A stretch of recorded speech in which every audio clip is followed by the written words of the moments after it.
فقط همین یه دونه قناری خریدین 500 میلیون تومان. بله. اینا 220 میلیون خرید. این یکی 300، این یکی 350، این یکی هم 220. قیمت هایی که توی معاملات توی فضای مجازی داره اعلام میشه چقدرش واقعیه؟ اکثرا واقعیه. قیمت گذاری این قناری ها بر چه اساسی انجام میشه؟ بر یه سری شاخص‌های داره این کار. یکی مثلا طول حیوان، طول دمشه، کشیدگی حیوانه، برندی که پرورش دهنده داره. یه سری برندها مثلا معروف ترن، گرون ترن.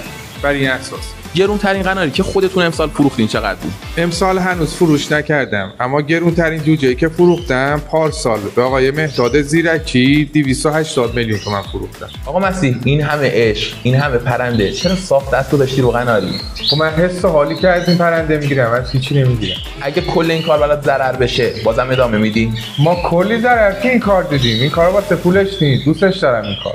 من محسن هدایت هستم و تو پیجم کلی از این مصاحبه ها دارم.